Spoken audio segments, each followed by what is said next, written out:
विमल, बोलो जुबा केसरी। विमल में गुलिस्तां की ये कुछ लजीज फरिश्ते जब साथ घुले तो जी ललचाए और दिल कहे कि स्वाद की इस जुबा में खुद को ऐसा डुबाऊं कि निकल ना पाऊं। विमल की जुबान कुछ है ही ऐसी, मानते हैं ना? विमल, बोलो जुबा केसरी।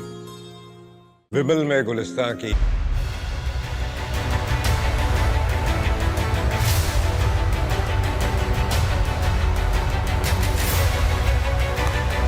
नमस्कार, आप देखना शुरू कर चुके हैं दमदार 10 और आपके साथ मैं हूं विवेक। हर दिन की तरह कुछ चुनिंदा खबरों के साथ इस वक्त पर हम आते हैं और आपका साथ मिलता है तो और भी ये दमदार हो जाता है। आइए शुरू करते हैं आज की बड़ी खबर से।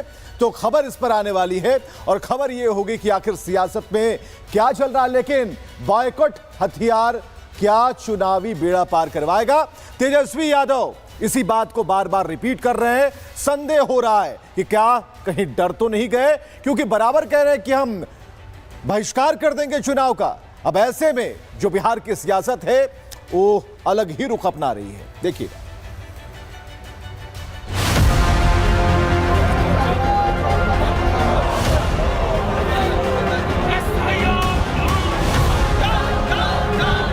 चुनावी बिसात सजने से पहले बिहार में वोटर लिस्ट पर घमासान छिड़ गया। चुनाव आयोग के मुताबिक 56 लाख वोटर लिस्ट से ही लापता है और इसी आधार पर मतदाता पुनरीक्षण का काम चल रहा है। लेकिन ये आंकड़ा ही अब राजनीति की सबसे बड़ी लड़ाई बन चुकी है। विपक्षी खेमे में बौखलाहट है और ये बौखलाहट डर का सबूत है, डर चुनाव हारने का। वोटर लिस्ट से लाखों का नाम काट देना है और यही लाखों वोटर जो थे मोदी जी को वोट दिया, कई सरकारें चुनी, तब ठीक था। अब ये अचानक से गड़बड़ कहां से हो गया? तो जब बेईमानी करना है तो हम लोग इस पे विचार कर सकते हैं बॉयकॉट करने का। दूसरे पार्टियों से भी आप बात कीजिएगा, दूसरे नेताओं से। हम सब दल के लोगों से बात करेंगे। महागठबंधन चुनाव का क्या मतलब रहेगा जब लोकतंत्र में जनता ही वोट नहीं देगी? तो हम लोग इस पे गंभीर होकर के चुनाव बहिष्कार पर चर्चा हम लोग कर सकते हैं। ये विकल्प हमारे पास खुला है। बिहार में कौन है असली वोटर और कौन है नकली, चुनाव आयोग जोर शोर से पता लगा रहा है। वोटर्स का डेटा विपक्ष की धड़कनें बढ़ा रहा है। तेजस्वी यादव चुनाव आयोग के एक्शन को लोकतंत्र की हत्या बता रहे हैं और चुनाव के बहिष्कार की धमकी पर उतर आए हैं। सवाल तो ये है कि तेजस्वी यादव चुनाव से क्यों भाग रहे हैं? चुनाव के बहिष्कार से किसे नुकसान है? लोकतंत्र बड़ा होता है या राजनीतिक दल? तेजस्वी के बहिष्कार से क्या चुनाव रुक जाएगा? चुनाव आयोग की प्रक्रिया से परेशानी आखिर क्यों है? फर्जी वोटर बांग्लादेशी रोहिंग्या का नाम कट रहा है। ये सब देखकर वो हताशा और निराशा में है, इसलिए ऐसा घोषणा कर रहे हैं।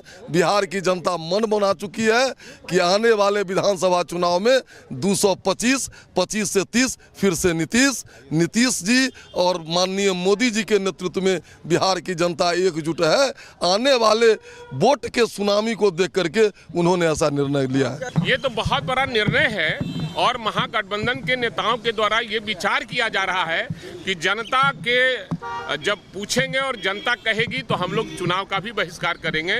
जब दलितों का, अल्पसंख्यकों का, पिछड़ों का वोट काटने का जो साजिश रची जा रही है और नाम जोड़ने का काम किया जाता है, काटने का काम नहीं किया जाता है। हमारी लड़ाई है, SIR का जो लड़ाई है वो निश्चित रूप से हम वोटर को कटने नहीं देंगे। हालांकि चुनाव आयोग ने पुनरीक्षण को लेकर हो रही सियासत पर दो टूक कह दिया है। आयोग ने विरोध करने वालों से सवाल पूछ लिया है। सवाल है कि क्या मृतक स्थायी पलायन कर चुके लोगों 2 स्थानों पर वोट दर्ज कराने वाले मतदाताओं का नाम हटाना गलत है? क्या फर्जी या विदेशी लोगों के नाम पर फर्जी वोट डालने का रास्ता साफ कर देना चाहिए? अभी भी चुनाव आयोग तो कह रहा है हमने 95% का वेरिफिकेशन कर लिया, चुनाव की स्टेटमेंट है। लेकिन नीचे जो जमीन में है वो ये कह रहे हैं कि 25 से BLOs कह रहे हैं सरकारी कि वेरिफिकेशन स्टार्ट होगा। हम फॉर्म को डाउनलोड करेंगे, फिर हम कहेंगे कि किसी से भी रिसीविंग नहीं ली जा रही है। तो धरातल का तो काम ही कुछ और है। या तो वो समझ गए हैं कि अगला चुनाव उनके हाथ से निकल गया है तो पहले ही मैदान छोड़ दो, और या तो कोई बड़ा राजनीति करना चाह रहे हैं। लेकिन जहाँ तक मेरा समझ है, हमको लगता है कि उनको समझ में आ गया है कि बिहार में जो सरकार है नीतीश कुमार और बीजेपी की, ये बहुत आगे है। उनकी धमकी से न निर्वाचन आयोग डरने वाला है और न उनकी धमकी से न बिहार की सरकार डरने वाली है। बिहार की सरकार और निर्वाचन आयोग जो भी नियम है, कानून है, उसके हिसाब से काम कर रही है और इस तरह के चुनौती देने वाले नेता हताश और निराश है, इसलिए इस तरह की बात करते हैं। चुनाव का बहिष्कार तेजस्वी के लिए कहीं बड़ा नुकसान साबित ना हो जाए। देश संविधान से चलता है, किसी एक दल के बहिष्कार से चुनावी प्रक्रिया रुकने वाली नहीं। फर्जी मतदान रोकने के लिए चुनाव आयोग सख्त है तो विपक्ष बहिष्कार के मूड में मस्त है। वोटर्स अपनी बारी का इंतजार कर रहे हैं। Bureau report, Republic Bharat. चलिए, बिहार की बात चल रही है तो बिहार विधानसभा की बात हो रही है। आज जमकर हंगामा हुआ। तेजस्वी यादव और सम्राट चौधरी आपस में भिड़ गए और पिता पर टिप्पणी और कई तरह की बातें हुई, लेकिन सबसे अहम ये कि तेज प्रताप भी पीछे नहीं रहे। उन्होंने कहा कि बुखार छुड़ा देंगे।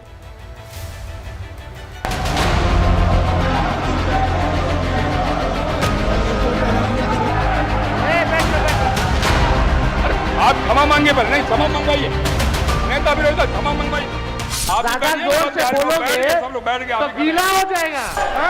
जिसका बाप जो है अपराधी हो बिहार का, वो क्या बोलेगा? सम्राट चौधरी संयमित रहे, असंयमित भाषा का प्रयोग करें। क्या बयान है? आपसे तुम और तुम से तू तक का बवाल बिहार में धमाल मचा रहा है। बिहार में मतदाता पुनरीक्षण मुद्दे को लेकर सदन में सत्ता पक्ष और विपक्ष का हंगामा चौथे दिन भी जारी रहा है। हंगामे के बीच डिप्टी सीएम सम्राट चौधरी और नेता प्रतिपक्ष तेजस्वी यादव में तीखी बहस हो गई। बीजेपी विधायक जनक सिंह ने तेजस्वी पर टिप्पणी की। इसके बाद लालू के छोटे लाल का पारा हाई हो गया। आप जोर से बोलोगे सब लोग बैठ गए तो गीला हो जाएगा। बैठ जाइए, बैठिए। गीला हो जाएगा। जिसका बाप जो है अपराधी हो बिहार का, वो क्या बोलेगा? दोनों नेताओं के बीच बहस के बाद आरजेडी और बीजेपी विधायकों ने जमकर बवाल काटा और देखते ही देखते नौबत हाथापाई तक आ पहुंची। तेजस्वी ने आरोप लगाया कि उन्हें सदन में गालियां दी गई, पैंट गीली वाले बयान पर सफाई भी दी। तो वहीं तेज प्रताप 2 कदम और आगे बढ़ गए, बुखार छुड़ाने की बात कह दी। उनसे भी आगे आरजेडी के विधायक निकले, जिन्होंने उंगली तोड़ देने की धमकी दी।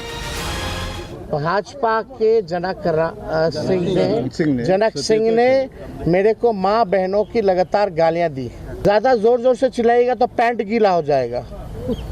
ये अपशब्द थोड़ी है, इसको अपशब्द कहेंगे। लेकिन अपशब्द तो हम सुन रहे थे वहाँ गाली, लेकिन फिर भी हमने रिएक्ट नहीं किया। मेरे माता और मेरे पिता को गालियां पड़ रही थी। प्रतिज्ञा करते हुए कह रहा हूँ, अगर हम कहीं किसी प्रकार से उनको गाली दिए हो तो मैं विधानसभा सदस्य इस्तीफा देने के लिए तैयार हूँ। अगर ऐसा नहीं हो तो नेता प्रतिपक्ष को अपने पद से इस्तीफा देना पड़ेगा। काला कपड़ा पहन करके हम बिहार के लोगों को इसके काला रूप को दिखाना चाहते हैं। ये जो काला काम किया है बिहार में, बिहार की जनता के साथ, एक काला चीज हम दिखाना चाहते हैं। काला कपड़ा पहन करके सारा पैसा लूटने वाला चरित्र की बात बतिया रहा है। यह लुटेरा है कि लालू यादव लुटेरा? लालू यादव भगवान है। सम्राट चौधरी संयमित रहे, असंयमित भाषा का प्रयोग करें, नहीं तो जनता उनका बुखार छोड़ा देगी। सम्राट चौधरी जिस तरीके से हमारा पिता का नाम ले रहे हैं, वो भूल गए हैं कि वो कहाँ से निकले हैं, कहाँ से पैदा हुए हैं। ऊपर उठाइए। संयमित तरह के लैंग्वेज का, भाषा का प्रयोग करें। बिहार में आर पार की लड़ाई छिड़ी है। सत्ता पक्ष और विपक्ष किसी भी हाल में पीछे हटने को तैयार नहीं। मतदाता पुनरीक्षण मामले में बिहार की सियासत में बवंडर ला दिया है। विपक्ष की बौखलाहट सदन के अंदर और बाहर साफ दिखाई दे रही है। Bureau report, Republic Bharat. चलिए, बात होगी धर्मांतरण की, तो धर्मांतरण गैंग का जो कनेक्शन है कहां कहां है इसका पता चल चुका है। कौन फंडिंग दे रहा है इसकी बारी है, कौन है आका उसकी बारी है, और टारगेट हिंदू लड़कियां हैं, ये सब कुछ स्पष्ट हो गया। छांगुर के बाद आगरा से अब्दुल रहमान गिरफ्त में है और यूपी, दिल्ली, महाराष्ट्र, हरियाणा तक कैसे जाल फैले हुए हैं ये भी देखिए।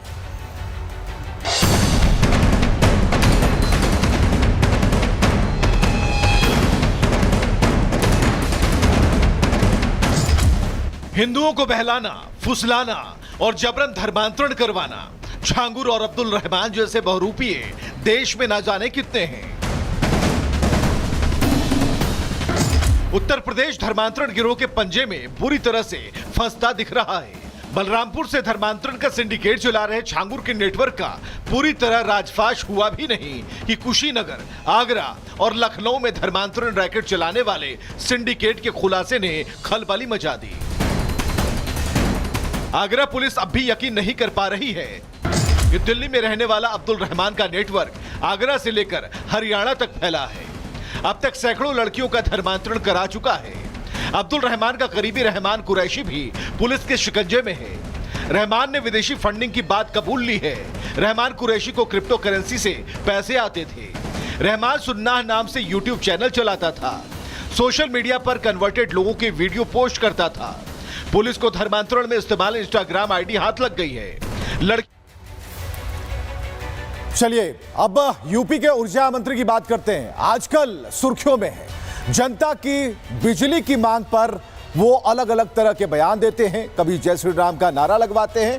तो इस बार क्या हुआ? इस बार गुस्से से तमतमाए पहुंच गए अधिकारियों के पास और लगा दी क्लास।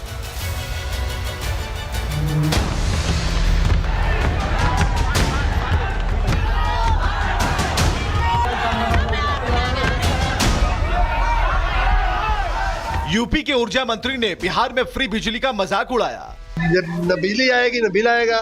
यूपी की जनता ने घेरा तो जय श्री राम का नारा याद आया।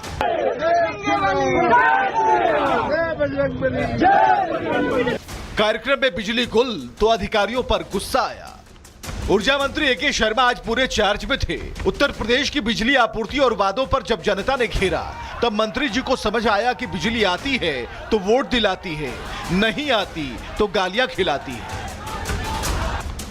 और यही बात बताने अधिकारियों के बीच वाली कुर्सी पर बैठकर फरमा रहे थे। हमारी हाजिरी में ट्रांसफार्मर जल रहे हैं। हमारे देखते देखते विधायक और जनप्रतिनिधि हमको गाली दे रहे हैं, सरकार को गाली दे रहे हैं। और आप कहते हैं कि सब ठीक है कागज पे। आप लोग जनता से एकदम जुड़े हुए नहीं हैं।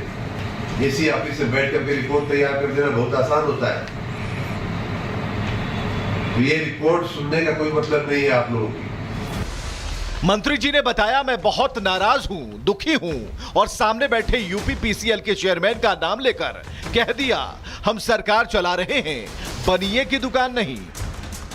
आप लोगों ने मैं आज बहुत ही नाराज, बहुत ही दुखी होकर के यहाँ आया।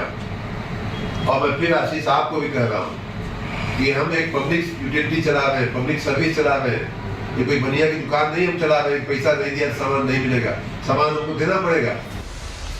2027 में उत्तर प्रदेश विधानसभा चुनाव होने हैं। उससे पहले मंत्री जी को आहट लगने लगी है, वैसे ही जैसे सुबह का सवेरा बताता है कि दिन कैसा होगा। अब मंत्री जी को गालियों से ज्यादा वोट की चिंता सताई जा रही है। Bureau report, Republic Bharat. 800 साल पुराने शिव मंदिर पर कंबोडिया और थाईलैंड में ठन गई है। दोनों तरफ से जमकर बम बारूदों की बौछार हो रही है। देखिएगा।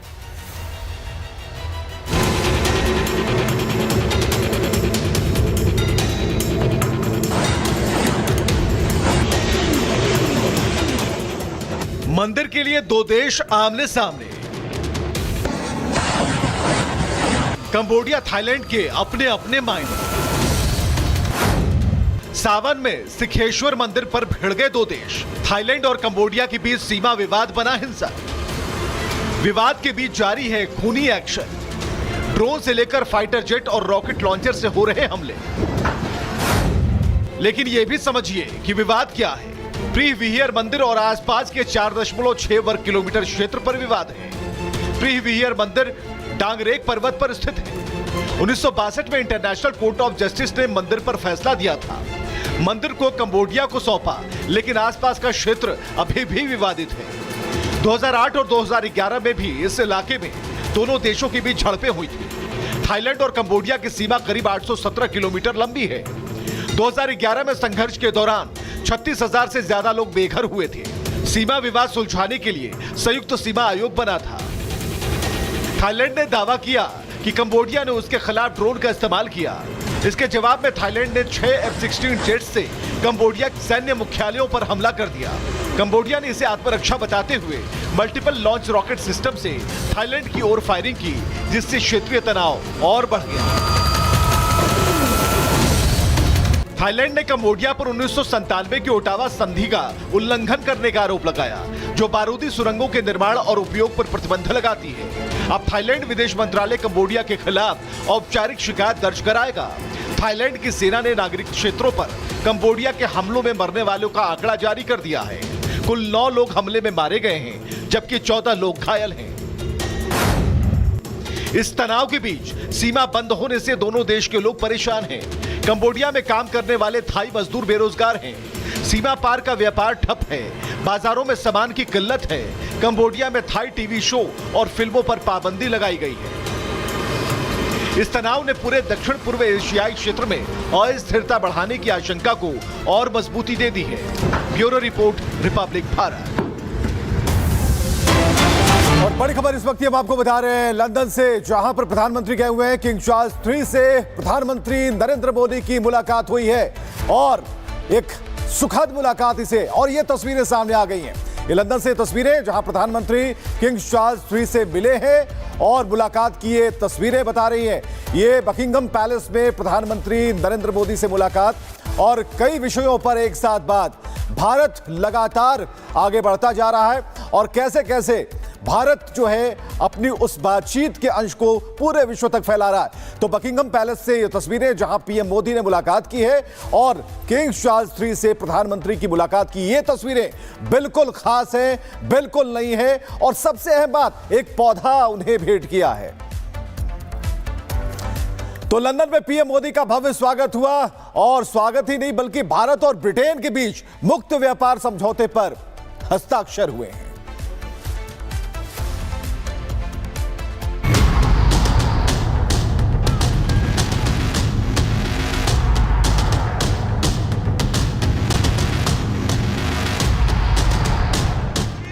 लंदन में मोदी मोदी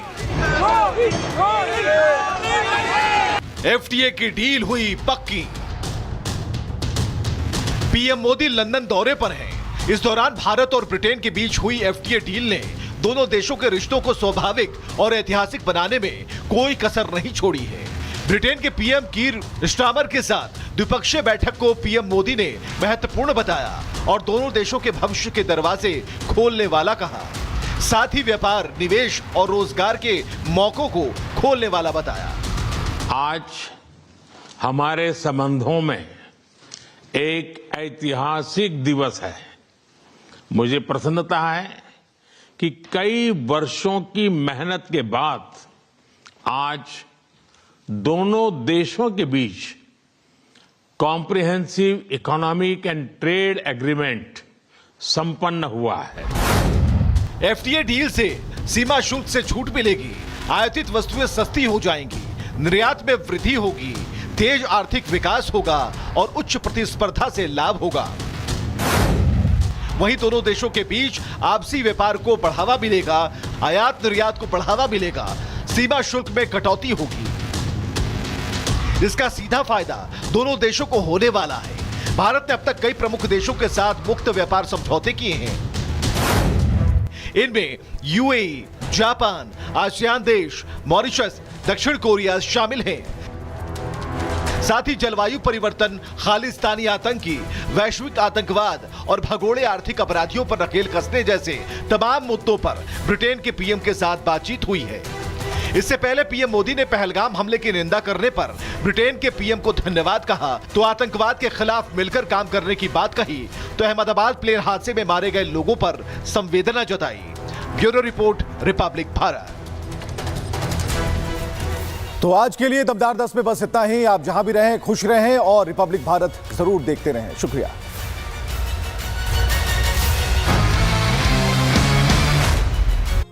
विमल में गुलिस्तां के ये कुछ लजीज फरिश्ते जब साथ घुलें तो जी ललचाए और दिल कहे कि स्वाद की जुबान में खुद को ऐसे डुबाऊं कि निकल ना पाऊं।